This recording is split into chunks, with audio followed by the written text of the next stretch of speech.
Aquella tarde de septiembre, cuando cumplí 73 años, jamás imaginé que mi vida daría un giro tan drástico. Mi nombre es Tomás Herrera.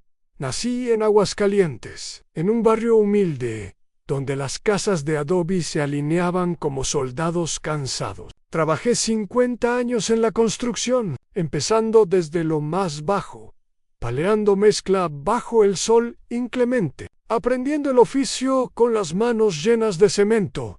Y cole ese día, mi cumpleaños número 73, había preparado todo yo mismo. Compré un pastel pequeño en la panadería de la esquina porque nadie en casa recordó la fecha. Mientras cortaba el primer pedazo en el patio de la casa, que construí ladrillo por ladrillo, mi hijo Raúl se acercó. Con voz helada y una sonrisa torcida me dijo delante de todos: «Ya estás viejo e inútil, papá. Ni siquiera deberías estar aquí molestando». El silencio que siguió fue ensordecedor. Mi nuera bajó la mirada.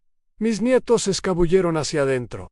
Mis otros dos hijos fingieron no escuchar. Nadie, absolutamente nadie, salió en mi defensa. Permanecí de pie con el plato temblando en mis manos, mientras algo dentro de mí se quebraba como cristal antiguo, pero en ese mismo instante, entre los pedazos rotos de mi corazón, nació una determinación que no había sentido en años. Si para ellos era un estorbo, entonces les demostraría cuánto poder tiene un viejo cuando decide defender su dignidad. A mi esposa, Lucía, había muerto 5 años atrás, después de una larga enfermedad. La cuidé cada día, cada noche, bañándola, alimentándola, sosteniéndole la mano aunque ya no me reconociera. Cuando parché, me llevó medio corazón con ella. Pensé ingenuamente que mis hijos, al ver mi dedicación y amor, me cuidarían en mi vejez. Qué equivocado estaban. Raúl, el mayor de mis 3 hijos, se había convertido en un hombre calculador y frío. Estudió administración. Se casó con una mujer de ciudad que miraba mi casa humilde como si fuera una posilga. Poco a poco, los comentarios despectivos se volvieron rutina. «Papá, ya no hagas eso. Deja que lo hagan los jóvenes. Papá, tus ideas son anticuadas». Hasta llegar a ese momento cruel, en mi cumpleaños a la mañana siguiente del incidente, me levanté temprano como siempre. Preparé mi café negro. Me puse la camisa azul que Lucía decía resaltaba mis ojos. Tomé mi viejo maletín de cuero y me dirigí al notario. Dentro de ese maletín llevaba documentos que nadie conocía, secretos que había guardado celosamente durante años. San Raúl vivía en mi casa creyendo que era suya solo porque yo se lo había permitido. Nunca se molestó en leer las escrituras, nunca preguntó a nombre de quién estaba la propiedad. Tampoco sabía de la cuenta bancaria donde había estado ahorrando silenciosamente desde mi jubilación. No era una fortuna, pero era una cantidad respetable que había crecido con los intereses. El notario, un joven profesional que me trató con el respeto que mi familia me negaba, escuchó atentamente mi petición. «Quiero cambiar mi testamento completamente», le dije con voz firme, «y quiero revocar el permiso de comodato que permite a mi hijo vivir en mi casa». El joven me miró sorprendido, pero asintió profesionalmente. 2 días después, Raúl recibió la carta certificada mientras desayunaba en la cocina de mi casa. El documento era claro y sin ambigüedades. Tenía 30 días para desalojar la propiedad voluntariamente o se iniciarían acciones legales. Pude haber ido personalmente a decírselo, pero quería que sintiera el mismo silencio helado que yo experimenté aquella noche de mi cumpleaños. La llamada llegó esa misma tarde. Raúl gritaba descontrolado al otro lado de la línea: «¿Te volviste loco, viejo? ¿Cómo te atreves a echarnos de nuestra casa?». Esperé pacientemente hasta que se cansó de gritar. Entonces, con voz calmada pero firme, respondí: «Tú mismo dijiste que era un viejo inútil, que no debería estar ahí. Decidí hacer algo útil con mi vida y recuperar lo que es mío».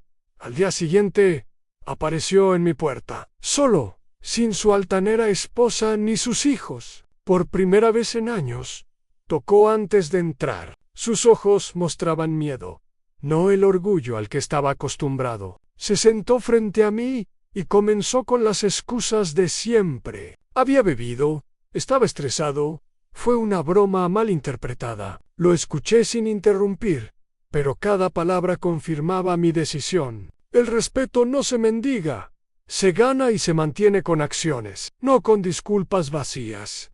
A la semana siguiente, descubrí algo que me heló la sangre. El banco me contactó para informarme sobre intentos sospechosos de acceder a mi cuenta. Alguien había tratado de entrar usando mis datos personales, pero falló con la contraseña. No necesité ser detective para saber quién había sido. Ese mismo día, un oficial apareció en mi puerta con una notificación. Raúl había contratado un abogado y disputaba la propiedad, alegando que había un acuerdo verbal de donación.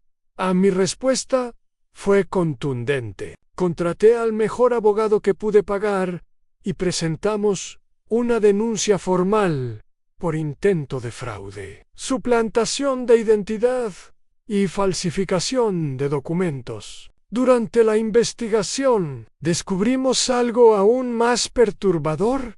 Había un formulario bancario con mi nombre, pero firmado con una letra que intentaba imitar la mía. El beneficiario del intento de transferencia era la esposa de Raúl. Mi corazón de padre se destrozó completamente. No solo querían mi casa, también habían intentado vaciar mis ahorros usando a su esposa como pantalla. El caso pasó de ser un asunto civil a uno penal. Fraude, falsificación, suplantación de identidad. Los cargos se acumulaban como piedras sobre los hombros de mi hijo. En medio de este torbellino, recibí una visita inesperada. Matías, mi nieto mayor, el hijo de Raúl, apareció en mi puerta con lágrimas en los ojos. Abuelo, vi todo, leí los documentos, escuché las grabaciones. No vengo a defender a papá, porque lo que hizo no tiene defensa. Solo quiero que sepas que no todos pensamos como él. Tú nunca fuiste un estorbo para mí. En sus palabras fueron un bálsamo para mi alma herida. Matías había sido siempre diferente, más sensible, más consciente. Recordé las tardes que pasamos juntos cuando era niño, cuando le enseñaba carpintería en mi pequeño taller, cuando le contaba historias de mi juventud, mientras su padre estaba demasiado ocupado escalando socialmente. Días después llegó otra sorpresa. Alicia, la esposa de Raúl, tocó mi puerta. La mujer que durante años me había tratado con desdén, ahora estaba frente a mí sin maquillaje, con los ojos hinchados de llorar. Don Tomás, vengo a decirle la verdad. Firmé esos papeles porque Raúl me obligó, me amenazó. Me voy de esa casa. No puedo seguir viviendo con alguien capaz de hacerle esto a su propio padre. Los niños lo extrañan. Preguntan por usted constantemente. La escuché en silencio mientras desenredaba años de mentiras y manipulación. Cuando, Seifiu, le dije algo que llevaba guardado mucho tiempo. Si te vas, no mires atrás, pero tampoco regreses con las manos vacías. Aprende de esto, o lo repetirás.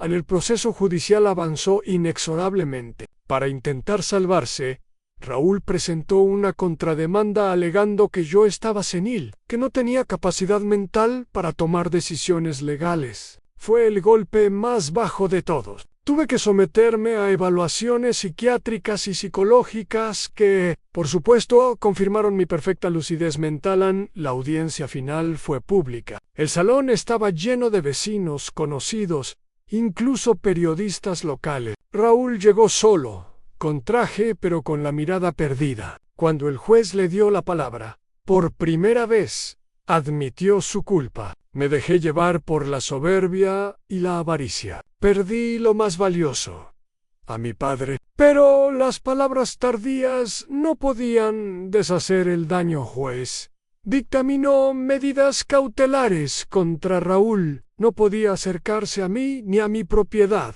Debía entregar su pasaporte y firmar semanalmente en el juzgado, mientras avanzaba el juicio penal formal. Por primera vez en su vida arrogante, mi hijo enfrentaba consecuencias reales.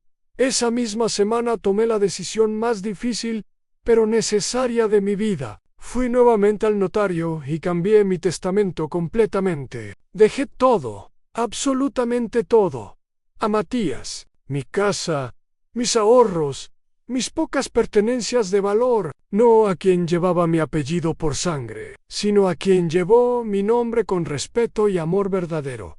A Matías lloró cuando se lo conté. Me abrazó como no lo había hecho desde que era un niño pequeño. Abuelo, no necesito su dinero ni su casa. Lo que necesito es que esté aquí, conmigo, el tiempo que Dios nos permita. Esas palabras valieron más que cualquier disculpa que Raúl pudiera ofrecer. Empecé a escribir mis memorias en una libreta que Matías me regaló, página tras página. Conté mi historia completa, no para hacerme famoso ni para lastimar a nadie, sino para que cuando yo no esté, alguien recuerde que hubo un viejo que no se dejó pisotear, que defendió su dignidad hasta el final. Los meses pasaron, y el juicio penal continuó su curso. Raúl fue encontrado culpable de intento de fraude y falsificación de documentos. No fue a prisión, pero quedó con antecedentes penales y tuvo que pagar una multa considerable, además de hacer servicio comunitario. Nunca más volvimos a hablar. Algunas heridas son demasiado profundas para sanar completamente mis otros 2 hijos, Ernesto y Camila, que habían permanecido en silencio durante todo el conflicto. Intentaron acercarse cuando supieron del testamento. Les recibí con cortesía pero con distancia. Cuando más los necesité, eligieron el silencio. Ahora yo elijo mi paz, les dije con Matías a mi lado. Empecé a vivir mis últimos años con una tranquilidad que no había experimentado en mucho tiempo. Él se mudó conmigo para cuidarme, no por obligación sino por amor genuino. Juntos, cultivamos el jardín que Lucía tanto amaba. Cocinamos las recetas antiguas de la familia, compartimos historias y silencios cómodos. Los otros nietos comenzaron a visitarme poco a poco, primero a escondidas, luego abiertamente. Les recibí con los brazos abiertos porque ellos no tenían culpa de las decisiones de sus padres. Les conté historias de cuando su abuela vivía. Les enseñé las canciones viejas que cantábamos. Les mostré fotos amarillentas de tiempos mejores en una tarde. Sentados en la terraza mientras el sol se ponía, Matías me preguntó si me arrepentía de algo. Lo pensé largamente antes de responder. Me arrepiento de no haber puesto límites antes, de haber permitido que el irrespeto creciera como mala hierba. Pero no me arrepiento de defenderme. A mi edad, la dignidad es lo único que realmente me pertenece.